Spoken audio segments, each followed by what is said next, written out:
Hi everyone, and welcome to our training today on aloe vera, its history and its consumption. My name is Holly Stout and I'm the Director of Product Development at Forever Living Products. I've had the fortunate opportunity of working with a team of global scientists, chemists, formulators, and quality people who ensure that here at Forever Living Products, we create products at the highest performance with stringent quality measures and safe ingredients. And I'm so proud to be a part of the team that has been actively involved in helping to create a lot of the new products that we are seeing pop up today in the portfolio of the Forever Living categories of products. And as you know, our aloe vera gel is our flagship product, and it is the product that really sets us apart from any other company. We've been doing this for 40 years. We are the largest grower of aloe vera in the world. And I think we know aloe vera better than anybody. We've been applying it topically and using it we've been ingesting it and have found ways to really capture this beautiful plant and make it work within the body and the skin the way the body and the skin needs it to work. But first, I'm going to take you on a historical journey. We're going to go back and look at the relevance of aloe throughout really all generations of time. So today we're going to first start with the history of aloe vera, and I'm going to tell you some really great information about how aloe was used in many, many generations before. So aloe is one of the oldest plants mentioned in ancient records. Now, it's been mentioned up to 6,000 years ago, but we have documentation that it has been listed as a medicinal source for over 4,000 years. It's been found on papyrus and hieroglyphics and has been mentioned throughout so many phases of history and has testimonials from rulers, kings, queens, philosophers, spiritual leaders, and even down to practitioners. So aloe vera has been an amazing component used for centuries and centuries for all of its fantastic benefits. So you look at some of the cultures who have used it, and we really refer to the Chinese, the ancient Egyptians, the Greeks, and the Native Americans, because they all have documented usage of their elixirs and their topical gels and the way that they have used aloe in both the skin and the body. And they've used it as a fundamental part of traditional medicine. So if you think about what a foundational product would be, this would be really one of the most foundational elements that they would use throughout their practicing for those practitioners. So, you know, it's been mentioned by the Greeks, the Egyptians, and the Chinese, and even it's been referenced as new as the time of Christopher Columbus. So aloe has played a significant role in the development throughout humanity and throughout all of these phases of history, and has been recognized for its phenomenal benefits. You know, the Egyptians, they actually called it the plant of immortality. And the first known written reports on the nourishing juice of the aloe vera plant, this is where it reaches back to 6,000 years ago. You know, aloe was regarded as a sacred plant. It was called the blood of which held the secrets to beauty and health and immortality. And interestingly enough, even the dead were embalmed by the Egyptians with aloe vera because they had a spiritual belief that it had an antibacterial quality that could stop the process of death and that eternal life could be attained on both a physical and a spiritual level. So they really believed that this was a fundamental plant, an important plant, to the point where in a respectful manner they used it to bury their loved ones. And so it was called the plant of immortality. You know, you go back to times of queens and princesses, and Cleopatra and Nefertiti also used aloe in their daily skin treatments. They believed, again, it was a source of beauty And it was regarded as, the usage of it, they regarded it as a pursuit of physical beauty. So they recognized the benefits. And you know, I would assume that Cleopatra and Nefertiti weren't just using it because of all of its known benefits. I would dare venture to say they used it because they found that it worked, and it worked in an amazing way. So if they used it as a pursuit of physical beauty, it wasn't simply because it was passed on through legend and rumor. It was because when they tried it, aloe worked and provided benefits that they could not find through other sorts of herbs, botanicals, and floral extracts.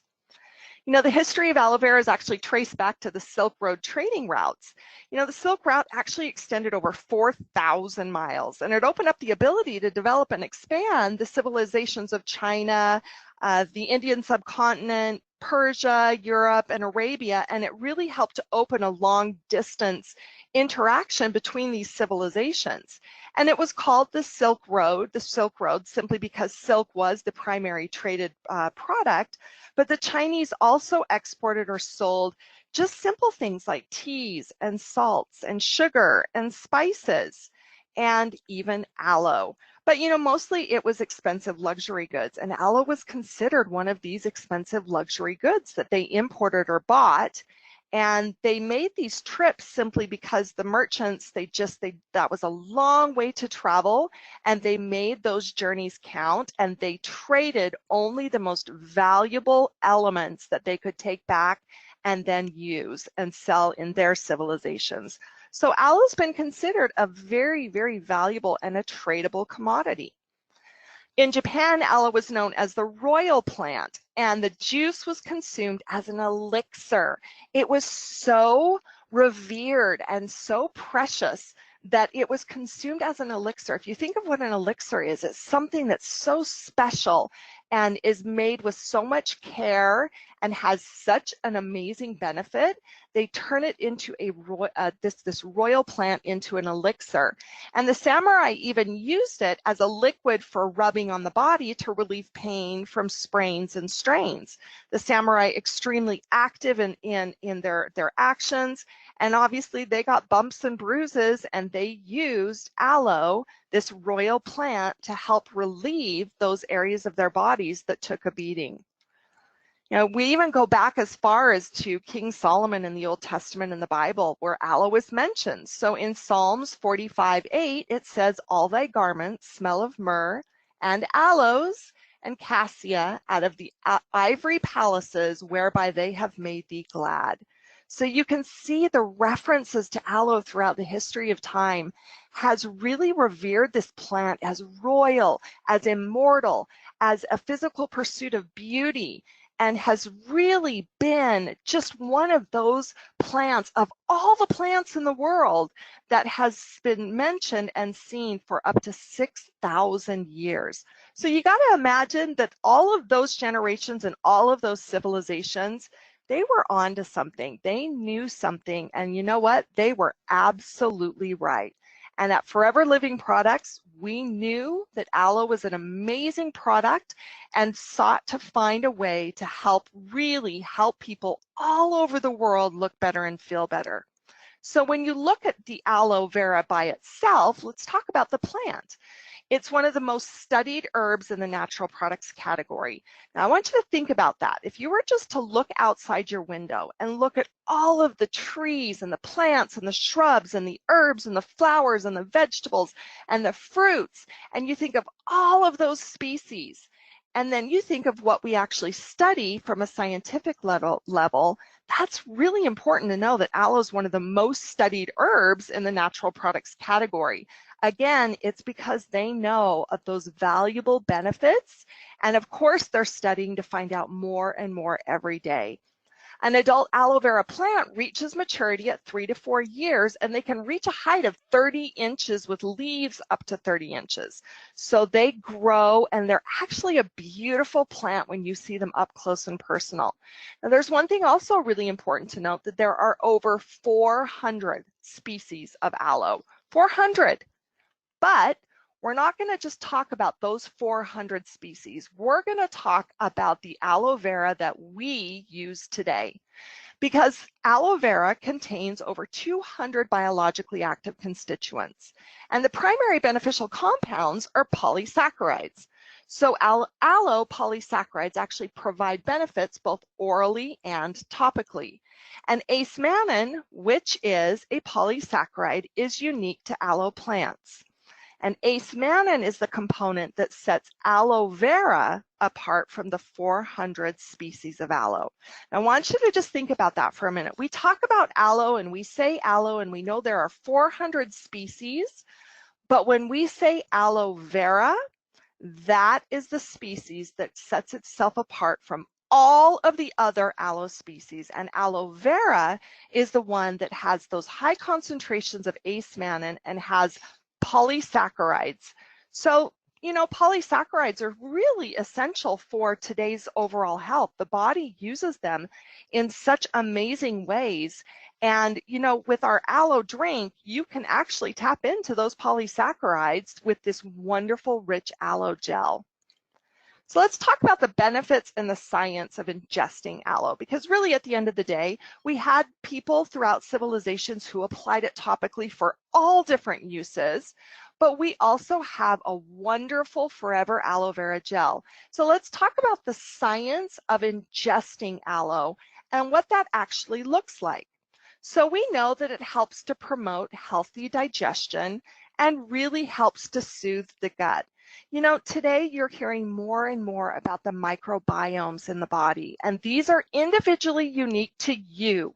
You who is listening, you as a single person have an individual unique microbiome, and that's simply, it's like a colony, and it's a colonization of all the functions in that area that work together. And we know that the gut is one of those microbiomes that really needs help in remaining balanced. Because when the gut is balanced, a lot of the functions that stem from the gut simply help your body to not only look better and feel better, but to really perform better and to be at its optimal health. So aloe is really an important part to that healthy digestion and soothing of the gut. It also contains a prebiotic benefit that helps to support the growth of good bacteria. Now, when we talk about good bacteria, your body actually contains up to 3 pounds of bacteria in general. It's both good and bad bacteria. And of course, we want more of the good bacteria. And prebiotics actually help to feed those probiotics that really help grow and support good bacteria. So just like everything's a living organism in your microbiome, and your gut is this living environment that's unique to you, those good bacteria, they need food. And aloe has this prebiotic benefit that is the food that helps those good bacteria thrive. It also helps to work on the epithelial cells, which form our skin and our gut lining. Now, that's kind of a big word, and you think, man, an epithelial cell, how is that relevant to me? Well, they're just simply a type of cell that lines surfaces of your body, and they're found in your skin, your blood vessels, your urinary tract, and other organs. And they actually are really important, again, as that lining, the gut lining. So it's a supporting structure of the body that simply helps with those benefits of the prebiotics and that good bacteria stay in a healthy state of balance. Now, we have recently launched a brand new Forever Aloe Vera Gel. Now, when I say brand new, we have been the forefront, the leaders of aloe as an ingestible drink. And we didn't think that we could improve on it. But as science evolves and as we learn more about the body, we are learning every single day ways that our aloe vera can really help people in helping that digestive tract and that microbiome and helping to support a healthy functioning digestive tract. So with this new aloe vera gel, we have so many amazing benefits that we've been able to retain, which includes a 300% improvement in vitamin retention through a new process. Now you think about that, that's quite amazing. Those vitamins that are so rich and nutritious in the aloe, as it goes through a processing to put it in a format where you can drink, and we know that it's at the highest quality and it's safe and it's been tested and it's been vetted with third-party labs, including the International Aloe Science Council. We know that through this process, we are actually able to retain up to 300% more vitamins in our new process. And we actually have retention of the natural components of aloe, such as ace-mannan. So again, we talked about ace-mannan as the polysaccharide, which is really critical when it comes to proper nutrition, just simply because they're comprised of the complex carbohydrates that really serve as your body's primary energy source. So again, you talk about the gut, you talk about good bacteria, you talk about your body's ability to absorb all the good things that we're putting in it, as well as the supplements that we're putting into our body in the event that we may not be on the best diet, or our lifestyle may not be ideal, or the climate or the environment, hormones, all of those factors that come into play. You simply are desiring to absorb the most benefit out of the things you're putting into your body and creating that optimal balance. You know, this new aloe vera gel, it has an amazingly fresh taste. When you drink it, it is so refreshing. I love it, really chilled. And I put it in a glass and it's almost like a cocktail. Like you can drink it like a cocktail. Now, typically, aloe vera gel, typically, you know, the pure gel is really tart. And so when you put it in your mouth, you might describe it as being tart or a little bitter. And that's a good thing, because what you're tasting is nature. You're tasting the inner leaf of an aloe vera leaf. So we hand fillet that inner leaf, and you're actually tasting all of the goodness from that. Now the mouthfeel is a little bit different. It's quite fluid and light. Now I can assure you, all of the polysaccharides, all of the ace-mannan, all of those vitamins are still in there. They're just at a consistency that allows us to create that fresher taste and to have a product that contains no preservatives. And throughout this entire process, we even found a way to add an even higher concentration of aloe. So again, designed to help with that digestion, for a primary energy source, to help your body sustain itself, and really as a way to help you look better and feel better. Our aloe vera gel really is a development through centuries of history. We know it better than anybody, and from plant to product to you, we have provided in a delicious, refreshing juice that has a tremendous opportunity for you to really feel good and to bring your body into balance. I hope this information has been helpful for you, and I sincerely wish you a wonderful experience as you're enjoying your aloe vera gel.